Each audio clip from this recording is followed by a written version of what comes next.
4 years ago, I got out of a serious relationship. I'd been with her for almost a decade. We started dating in high school and stayed together through college and beyond. I feel like high school sweethearts rarely work out in the end. For the first time in a long time, I was going to try dating. I had no idea how to even date as an adult, so I did what a lot of people did and downloaded some dating apps. I went on a few dates with a few different women, but they went nowhere. That changed when I met JoJo. Her name was Josephina, but she hated it, so she went by JoJo. We started talking and taking things slow because we both had just got out of long-term relationships. Not long into our brand new relationship, she was asking me to sleep over at her place. At first, I turned down the invitation. I liked taking it slow, and sleeping over was a huge step for me. But she kept asking me, almost every single day. She even went as far as telling me I could take the couch if I was uncomfortable. I finally asked her why she wanted me to stay over so badly. She got quiet and almost looked embarrassed. She said she didn't want to tell me the reason, but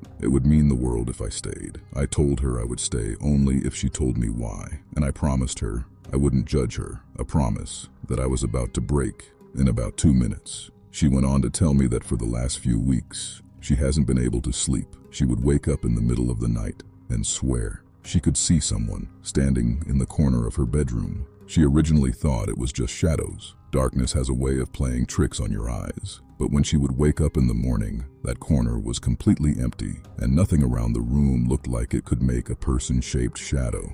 Over the weeks that followed, she said she had become even more terrified. She couldn't even get out of bed, even if she wanted to. One night, she slept on the couch, and when she woke up in the middle of the night, the shadow figure was standing right in the doorway. She was convinced she was going crazy. The night before she told me all this, she threw a stuffed animal at the shadow just to prove to herself that she was losing her mind. But instead of the stuffed animal hitting the wall, it hit the shadow, and the figure moved slightly. Part of me felt bad. She was practically in tears when she was telling me this, but I have a bad habit of turning things into jokes in serious moments, just to cope with my awkward emotions. And in this situation, humor failed. I smiled and told her that it had to be the monster under her bed. She was even more upset by that comment. She said this was exactly why she didn't want to tell me, because she knew I would think she was crazy. I quickly backtracked. I told her I didn't think she was crazy, but that there had to be some kind of rational explanation.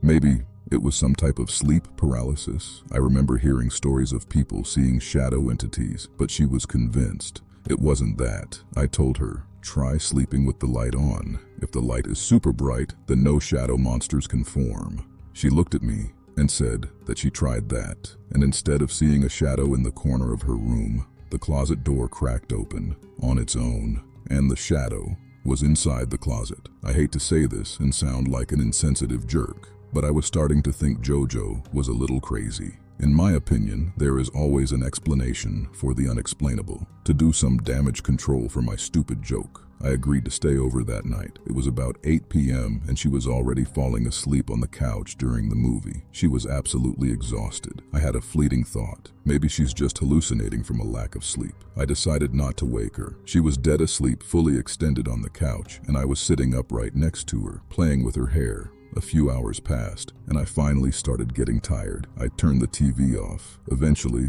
I fell asleep. I don't recall the exact time, but JoJo woke me up in the dead of the night. She looked absolutely terrified. She whispered and told me to look in the doorway at the far side of the room. I squinted, and I had to admit, even though it was nearly pitch black, I did see a strange shadow that didn't make any sense. I tried to get up to investigate, but she grabbed my arm and begged me to stay. I started to shout at the shadow. I felt ridiculous, like I was just yelling at the dark. She was crying, whispering that because I could see it too, it must be some kind of entity. I told her it wasn't. I asked her what happens next. She whispered, nothing, it just stares.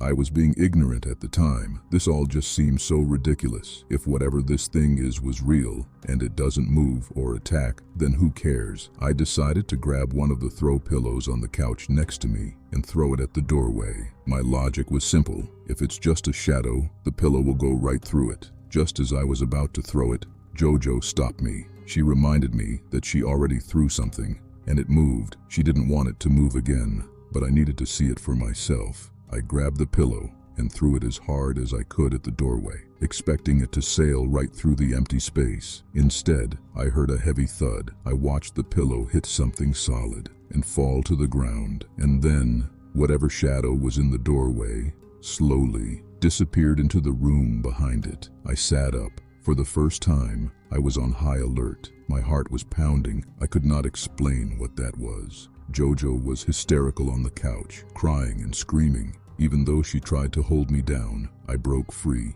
and made my way to the doorway. When I reached the frame, I didn't enter right away because I heard something. It was a whisper coming from the dark room. I tried to hear what it was saying, but I couldn't make out the words, just the distinct raspy sound of a whisper. As I took a step into the dark, slam!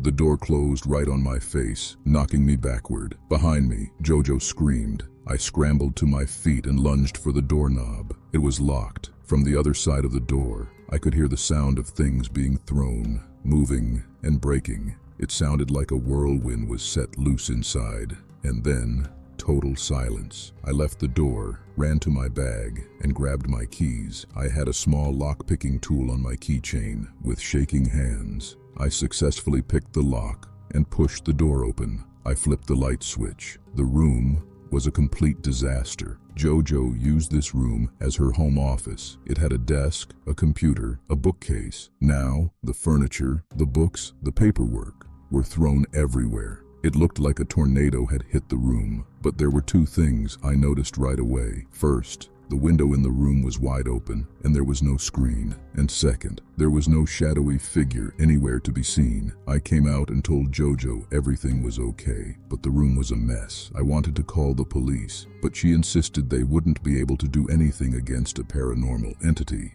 In the end, we didn't call them. We cleaned up the room, and she stayed at my apartment for a few nights. When we finally went back to her place, there was no shadow, and when she eventually stayed home alone, she slept through the night without any encounters. 5 years later, and I'm engaged to Jojo now, we still clash over that night. She is convinced it was a supernatural entity. I am convinced it wasn't. But the one thing we do agree on is that whatever it was definitely there. I witnessed it with my own eyes and my own ears. Sometimes, I think to myself, what would actually be scarier, if a shadow monster was living in her closet, or if a real, living person had been hiding in her house, watching her sleep? Either way, I'm just happy it never happened again. At least, not yet.